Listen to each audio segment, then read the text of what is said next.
बिस्मिल्लाहिर्रहमानिर्रहीम। अस्सलाम वालेकुम नाज़रीन, आप यूट्यूब चैनल देख रहे हैं। मैं इमरान खान हूँ। थोड़े दिन के बाद ये वीलॉग है और रीज़न आपको पता है, मैं गिरफ़्तार हो गया था। अब जिस केस में मैं गिरफ़्तार हुआ था उस केस के ऊपर मैं बात नहीं कर सकता।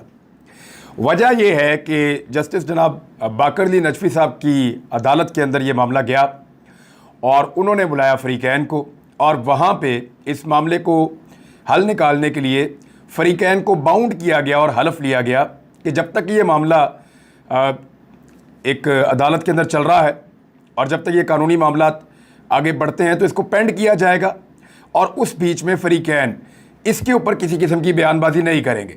बाकी आप लोगों को सब पता है, आपको आइडिया है कि हुआ क्या, कैसे हुआ, किसने किया, क्यों हुआ, वो सारा कुछ आपको पता है। मैं इस पर बात ज़रूर करूँगा, लेकिन जो हलफ मैंने लिया है उसको भी पूरा ज़रूर करूँगा। कुछ चीज़ें मुझे आपके साथ शेयर करनी है और आपको बतानी है, लेकिन सबसे पहले तो मैं शुक्रिया अदा करूँगा। आप सबका शुक्रिया, आप सबका दिल की गहराइयों से शुक्रिया। आप लोगों ने इस बीच में मुझे ख़रीदा है, मुझे आपने ख़रीदा है। मुझे नहीं पता था मेरे साथ बाहर क्या चल रहा है। अब जब आप पकड़े जाएं तो आपको क्या पता बाहर क्या चल रहा है, लेकिन मुझे आज सारा दिन वो देखने का मौका मिला। ईद का दिन है, आप सबको बहुत बहुत ईद मुबारक भी हो। मुझे सारा दिन देखने का मौका मिला कि आप लोग क्या कर रहे थे। मुझे देखने का मौका मिला कि मेरे दोस्त क्या कर रहे थे।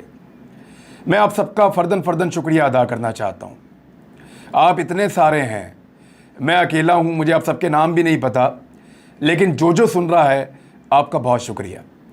वकला का बहुत शुक्रिया, बार्स का बहुत शुक्रिया। मैं जहाँ जाता था वो मेरे साथ खड़े होते थे, खड़े होकर पाकिस्तान जिंदाबाद का नारा लगाते थे। उन सब का बहुत शुक्रिया। पुलिस वाले पाकिस्तान जब मैं बोलता था तो जिंदाबाद कहते थे। मेरे नारे का जवाब देने के लिए पुलिस वालों का बहुत शुक्रिया। जितनी बार्स हैं वकला की, उन सब का बहुत शुक्रिया। जो सहाफ़ी खड़े रहे, डटे रहे, उन्होंने मेरा साथ दिया, मेरी हिम्मत बंधाई और इसको रिपोर्ट करते रहे, वाक़यात को बताते रहे, उन सब का बहुत शुक्रिया। मैं नाम नहीं लेना चाहता, एक का नाम लूँगा तो सबका नाम कैसे लूँगा मैं। आप इतने ज़्यादा हैं, इतने सारे हैं कि मैं सिर्फ आपका शुक्रिया अदा कर सकता हूँ। जिन सियासी शख्सियात ने आवाज़ उठाई, बात की, उन सब का बहुत शुक्रिया। मेरे दोस्तों का, मेरे रिश्तेदारों का, उनका भी बहुत शुक्रिया। सिविल सोसाइटी का, आम लोगों का, सोशल मीडिया पे आवाज़ उठाने वालों का बहुत शुक्रिया। और सबसे ज़्यादा शुक्रिया उन बुज़ुर्गों का, उन माओ बहनों का और उन लोगों का जिन्होंने मेरे लिए दुआएं की हैं, जो मेरे लिए आवाज़ उठाते रहे, दुआ करते रहे और उन्होंने मेरी हिम्मत टूटने नहीं दी। अल्लाह रब्बुल इज़्ज़त की तरफ से आती है जो भी आजमाइश आती है, याद रखिएगा, कोई किसी का कुछ नहीं बिगाड़ सकता जब तक कि अल्लाह रब्बुल इज़्ज़त ना चाहे। कोई किसी को एक लम्हे के लिए कुछ नहीं कर सकता जब तक कि अल्लाह ताला ना चाहे। और मेरा ये मानना है और मेरा ये ईमान है कि मेरा अल्लाह अपने आदमी के ऊपर कभी इतना बोझ नहीं डालता जितना वो ना उठा सके। वो कभी इंसान को ऐसी आजमाइश में नहीं डालता जिसकी उसने उसको हिम्मत ना दी हो कि वो उसमें से निकल आए या उस पर पूरा उतरे। तो अल्लाह ताला, अल्लाह रब्बुल इज़्ज़त, वो बड़ा मेहरबान है, बहुत ताकतवर है, सारी ताकत उसके पास है। एक जुमला मैं आपको सिर्फ बता दूं, क्योंकि मैं केस के ऊपर तो बिल्कुल बात नहीं करूंगा और ना मैं कर सकता हूं, क्योंकि मैं कानूनी तौर पे बाउंड हूं। और मेरे वकला ने आज भी मुझे, मियां अली अशफाक साहब का फ़ोन आया, एक तो उन्होंने मुझे बड़ी डेंजरस चीज़ बताई जो मैं आपके साथ शेयर करूंगा, और मुझे पहले बतानी चाहिए ताकि रिकॉर्ड के ऊपर रहे, जब वो कार्रवाई मेरे खिलाफ हो तो वो रिकॉर्ड के ऊपर रहे कि क्या करने जा रहे हैं और कौन लोग करने जा रहे हैं, वो मैं आपको बताऊँगा। लेकिन वो आज भी मुझे फ़ोन करते कहते रहे कि यार इन केसेस के ऊपर प्लीज़ आपने बात नहीं करनी और इस पर कोई फरीक बात नहीं करेगा। मैंने कहा जी बिल्कुल ठीक है, मैं बात नहीं करूँगा, मैं अपना वादा पूरा करूँगा, क्योंकि वादा पूरा करने के चक्कर में ही तो ये मैं वादा ही तो पूरा करता हूँ, असल में मामला ये है। अच्छा, इसमें मुझे जो अली ने बताया वो ये है कि शराफत जेल में बंद है, और अली ने इसको ट्वीट भी किया है और मैंने भी इसके ऊपर कुछ इन्फॉर्मेशन पर हासिल की, लेकिन मैं वही आपको बताऊंगा जो अली ने मुझे बताया, और एग्जैक्टली वही चीज़ें। शराफत से जेल में आकर मिले हैं कुछ लोग, दो बहुत ताकतवर लोग, एक कोई बड़ा पुलिस वाला और एक कोई और शख्सियत थी। ये उसको जाकर जेल में मिले हैं और उसको संगीन नताइज की धमकियां दी हैं कि तुमने कुछ भी नहीं किया, तुम इतने दिनों से जेल में पड़े हो और बाहर नहीं निकल सकते, तो तुम सोचो कि हम तुम्हारा क्या कुछ कर सकते हैं। और उसके बाद उन्होंने उसको 3 ऑप्शंस दिए मेरे वकील के मुताबिक। पहला ऑप्शन ये दिया कि तुम ये कहो कि किसी लड़की को इमरान रियाज खान ने कत्ल किया और कत्ल करके कहीं पे दफन किया हुआ है, ज़मीन में दबाया हुआ है। हम तुम्हें जगह बताएंगे, वहां जाकर तुम निशानदेही कर दोगे और हम तुम्हें छोड़ देंगे, फिर हम जाने और इमरान रियाज खान जाने। एक ऑप्शन ये दिया गया। उसको दूसरा ऑप्शन ये दिया गया कि इमरान खान मंशियात की कंसाइनमेंट्स के ऊपर डील करता है, यानी मंशियात का डीलर है, और हम तुम्हें नाम बताएंगे, तुम बंदों के नाम लोगे और उन बंदों को हम इमरान खान के साथ नत्थी करके जोड़ के हम जाने और वो जाने और तुम निकल जाओ बीच में से। और तीसरा ऑप्शन उसको ये दिया गया कि तुम ये कहो, अब ये मुबैना तौर पे ये सारी कहानी मेरे तक दो ज़राए से पहुंची है, लेकिन मैं जो बिलीव कर रहा हूं, मियां अली अशफाक जो मेरे कौंसल थे, जो सारे मामला देख रहे थे कानूनी और इस केस को लड़ रहे थे, मेरा बचपन का दोस्त भी है, इसलिए मैं उस पर बहुत मेरा ट्रस्ट है। तो उसने मुझे बताया कि तीसरा ऑप्शन ये है कि इमरान खान कलअदम तंजीमों की फंडिंग करता है। इन तीनों में से कोई एक चीज़ शराफत लिख कर दे हलफनामे पे और फिर उसको छोड़ेंगे और मुझे पकड़ेंगे इसके बदले में, या इस केस में मुझे उलझाया जाएगा या फंसाया जाएगा। बाकी ये चीज़ अब हमारे तक पहुंच गई है, मेरी जिम्मेदारी थी मैं आपको बता दूं। अगर इन केसों में या इस तरह से मिलता जुलता कोई केस मुस्तकबिल में कोई बने या बनाया जाए तो आप समझ जाएं कौन कर रहा है, क्या कर रहा है, कैसे कर रहा है। वैसे इन चीज़ों से फ़र्क नहीं पड़ता। कुछ लोग ये कहते हैं कि सॉफ्टवेयर अपडेट हो जाते हैं। देखें, जिसके अंदर हुब्बुल वतनी की विंडो डाउनलोड हुई हो ना, उसको कोई सॉफ्टवेयर अपडेट नहीं कर सकता। मैं फिर आपको बता रहा हूं कि जिसकी विंडो में हुब्बुल वतनी हो ना, उसको कोई सॉफ्टवेयर अपडेट नहीं कर सकता। ये आप लोग जानते हैं, ये मेरे तमाम लोग जानते हैं, उन्हें पता है कि ऐसे नहीं हो सकता। मैं सिर्फ ये अदालती हुक्म की वजह से एक सर्टेन टाइम पीरियड तक कुछ चीजें आपको नहीं बताऊंगा, लेकिन अल्लाह रब्बुल इज्जत की दात सबसे बड़ी है। जब मैं स्वात से निकल रहा था ना, तो मुझे काफी आइडिया था कि मैं अरेस्ट हो सकता हूं। तो मैंने अपने जो साथी हैं, अजब खान मेरे साथ होता है, उसको और अली नवाज, मैंने इनको कहा, मैंने कहा यार आप लोग ये सामान लपेटो चलें। तो उनको आइडिया नहीं था कि अचानक हम निकल जाएंगे। मुझे बुखार भी था 2 दिन से, तो थोड़ा मैं बेहतर हुआ तो मैंने नाश्ता किया। मैंने कहा सामान लपेटो चलें। मैंने कहा साहब किधर जाना है? तो मैंने कहा चलो दुनिया को दिखाते हैं कि सबसे बड़ा और ताकतवर अल्लाह है। ये जुमला बोलकर मैं हल्फन आपको कह रहा हूं, ये जुमला बोलकर मैं स्वात से निकला था कि चलो दुनिया को दिखाते हैं कि सबसे ताकतवर और बड़ा अल्लाह है, और वही है। और मैंने इन दिनों में दोबारा इस चीज़ का एक्सपीरियंस किया। कोई एक्सपीरियंस की ज़रूरत नहीं है, सबको पता है। वैसे ही हमारा ये ईमान है। आप सबका एक मरतबा फिर बहुत बहुत शुक्रिया, बहुत शुक्रिया आपका। आपने ख़रीद लिया मुझे, आप लोगों ने मुझे ख़रीद लिया। मैं ये कर्ज उतारने की कोशिश करूँगा, रहती ज़िंदगी तक इसकी कोशिश करूँगा। खबरों पे आते हैं जी वापस। और पहली खबर ये है, एहसन इकबाल को भेरा पे जिन हालात का सामना करना पड़ा, उस फैमिली ने घर में आकर मुलाकात की और माफ़ी मांग ली। बेवकूफ़ समझते हैं, क्या समझते हैं? हमें अकल नहीं है, हमें पता नहीं चलता। ये ऐसे हो सकता है कि वो लोग पब्लिक प्लेस पे खड़े होकर अपनी सिक्योरिटी को रिस्क में डाल के एक वफाकी वजीर को चोर चोर के नारे लगाएं और बाद में उनके घर जाके माफ़ी मांग लें? ऐसे होता है? मैं जानता हूं कितना दबाव होगा, आप लोग भी जानते हैं कितना दबाव होगा, और जिन लोगों ने ये दबाव पहले बर्दाश्त किए हुए अपनी ज़िंदगी में, उनको भी आइडिया होगा कि दबाव तो होगा। मेरा एक सवाल है इस सारे मामले के ऊपर। हो सकता है बात ठीक हो, एहसन इकबाल साहब जो फरमा रहे हैं वो ठीक हो, लेकिन लोगों का रिएक्शन तो सोशल मीडिया पे कुछ और ही कह रहा है। लोग मानने को तैयार नहीं है कि इतने आराम से लोग आके, जो चोर आपको कह रहे हैं, वो आके आपसे माफ़ी खुद ही मांग लें। हालात नॉर्मल नहीं हो सकते उन लोगों के लिए, ये क्लेम किया जा रहा है। मेरा ये कहना है कि क्या नवाज शरीफ आज तक बरतानिया में किसी एक आदमी से माफ़ी मंगवा सका जिसने नवाज शरीफ को चोर कहा, डाकू कहा, गद्दार कहा, कुछ भी कहा? मियां नवाज शरीफ साहब की रोज़ वहाँ पे इज्जत अफजाई करते हैं ना लोग। जब मियां साहब बाहर निकलते हैं, उनकी फैमिली बाहर निकलती है, पीछे लग जाते हैं, चोर चोर, डाकू डाकू, रोज़ लोग कहते हैं। कोई एक आया जिसने आकर मियां साहब से मुलाकात की हो, माफ़ी मांगी हो कि मियां साहब माफ़ी चाहते हैं, आपको चोर नहीं कहना चाहिए था?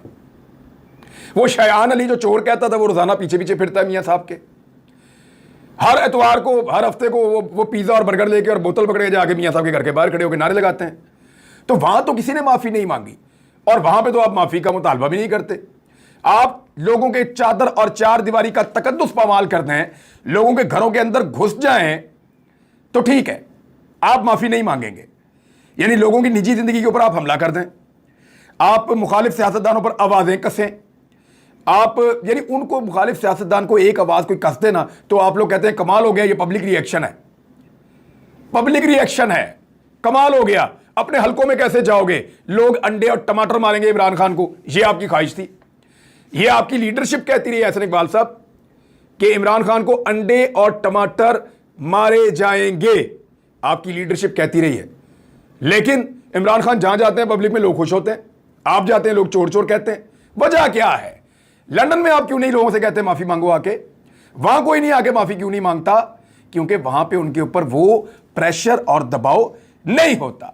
आप लोगों का जीना हराम कर देते हैं पाकिस्तान के अंदर। अगर कोई आदमी अपनी दिल की आवाज बाहर निकालना चाहे तो इसी को कहते हैं फाशिस्ट रिजीम, और ये है फाशिस्ट रिजीम। इंपोर्टेड हुकूमत को बचाने के लिए, अपने आप को कायम रखने के लिए कुछ चीजें जो हैं वो बहुत इंपॉर्टेंट हैं। वहां तो लंदन में तो नमाज नहीं पढ़ सकते पब्लिक के अंदर जाके, ये तो सूरत हाल है वहां पे। अभी आप लोगों की पूरी काबीना गई थी, पब्लिक में निकल नहीं सके।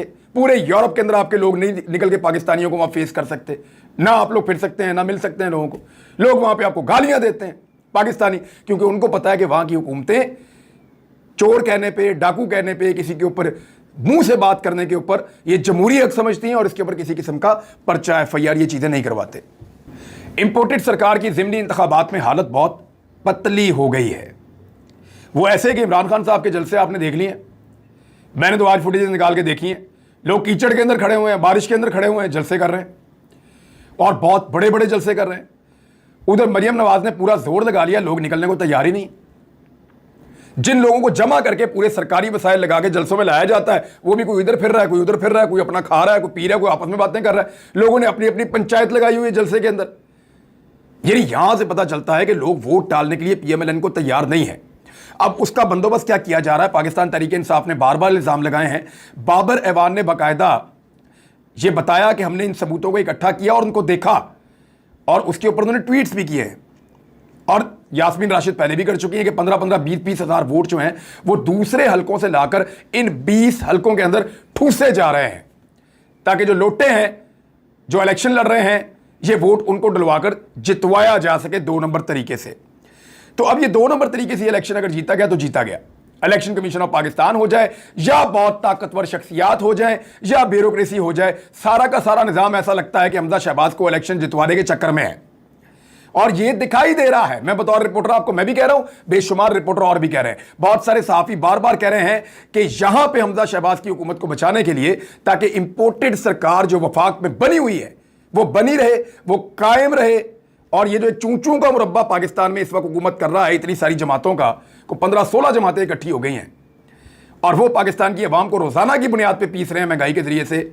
उनकी हुकूमत कायम रह सके, क्योंकि अगर पंजाब गया तो सब गया। पंजाब के अंदर पूरे के पूरे वसाइल और ताकत इस्तेमाल की जा रही है। मेरी इतला के मुताबिक पेट्रोल की कीमत कुछ कम करेंगे अब ये, और वो कम इसलिए करेंगे ताकि ये हुकूमत बचाई जा सके, और ये हुकूमत बचाने के लिए वो पेट्रोल की कीमत कुछ कम करेंगे ताकि इलेक्शन से पहले लोगों को एक अच्छा जेस्चर दें। बहरहाल 100 रुपया तो इन्होंने पेट्रोल बढ़ा दिया और इससे ज़्यादा इन्होंने बढ़ा दिया है डीजल। मरियम नवाज ने कहा कि आलमी मार्केट में $1 भी अगर पेट्रोल सस्ता हुआ ना, $1 भी, तो शहबाज शरीफ रिलीफ देंगे। लगभग $25 के करीब सस्ता हो चुका है। $100 से कम भी प्राइस आई है कुछ बीच में, $100 से कम भी प्राइस आई है बीच में। इन्होंने तो ₹1 नहीं बढ़ाया, ₹100 बल्कि बढ़ा दिया। यानी इतना झूठ, लोगों को इतना फ्रॉड, लोगों के साथ इतनी बेईमानी। इमरान खान के दौर में आप मईशत के अदाद शुमार उठाकर देखें जो शहबाज शरीफ के दौर में छपे हैं, तो रश्क आता है कि कमाल काम किया था उन्होंने। और इस दौर के अंदर इन्होंने जो तबाही फेरी है, बेड़ा गर्क करके रख दिया पाकिस्तान की मईशत का, कुछ पल्ले नहीं छोड़ा, गरीब आदमी को पीस के रख दिया इन्होंने। पेट्रोल कहां चला गया, घी कहां चला गया, आटा कहां चला गया, गैस की कीमत कहां चली गई, लोड शेडिंग कहां से कहां लेकर चले गए, इंडस्ट्री बंद हो गई, हजारों लोग बेरोजगार हो गए एक एक शहर के अंदर। बेड़ा गर्क किया इन्होंने। एक्सपोर्ट्स आपकी कहां गई, रेमिटेंसेज आपके कहां जाएंगे, टैक्स कलेक्शन का क्या करेंगे, और सख्त तरीन शराइत जो है IMF की वो इन्होंने तस्लीम कर दी। अब राणा सनाउल्लाह का स्टेटमेंट आप देखें कि ₹100 कीमत बढ़ाने के बावजूद शराइत पूरी नहीं हो रही IMF की, क्योंकि पाकिस्तान की मार्केट रुक चुकी है, पाकिस्तान के लोगों का ट्रस्ट खत्म हो चुका है, पाकिस्तान के लोगों को सिस्टम पे एतबार नहीं रहा। लोग ये चाहते हैं कि उनको हक दिया जाए और वो इलेक्शन के जरिए से फैसला करें कि पाकिस्तान में किसकी हुकूमत होगी। लेकिन यहां तो बहुत बड़ी धांधली के इंतजामात दिखाई देते हैं, जिसपे शाह महमूद कुरैशी साहब ने कहा कि अब धांधली हुई अगर ज़िमनी इंतखाबात में तो श्रीलंका जैसे हालात हो जाएंगे। लोगों को कब तक चुप करवाया जा सकता है, ये सवाल उठाया जा रहा है। IMF और पाकिस्तान कर्ज पैकेज की बहाली के करीब पहुंच गया है और उसमें जो शराइत हैं जो पाकिस्तान ने तस्लीम किए हैं उसमें अखराजात कम किए जाएंगे, यानी आपके तरक्याती अखराजात भी कम हो सकते हैं, दीगर अखराजात भी कम हो सकते हैं। तो बहुत सारे ऐसे प्रोजेक्ट जो चल रहे थे हो सकता है वो आइंदा ना चल रहे हों। तवानाई की कीमतें जो है उनके अंदर इजाफा, तवानाई की कीमत जब बढ़ती है तो पाकिस्तान की इंडस्ट्री नीचे जाएगी, पाकिस्तान का गरीब आदमी पिसेगा, पाकिस्तान का मेहनत कश पिसेगा और पाकिस्तान की तरक्की रुकेगी उससे, और टैक्स वसूलियां ज़्यादा की जाएंगी। कैसे करेंगे जब तरक्की नहीं हो रही तो टैक्स कहाँ से लेंगे? तो पाकिस्तान ने एक अजीबोगरीब फार्मूले पे काम किया है और मुझे नहीं लगता कि ये इम्पोर्टेड सरकार इतनी अहलियत रखती है कि पाकिस्तान को इन मामलात से निकाल सके। इस वीलॉग में अब तक के लिए इतना ही। अपना ख्याल रखिएगा, अपने इस चैनल का भी। अल्लाह हाफ़िज़।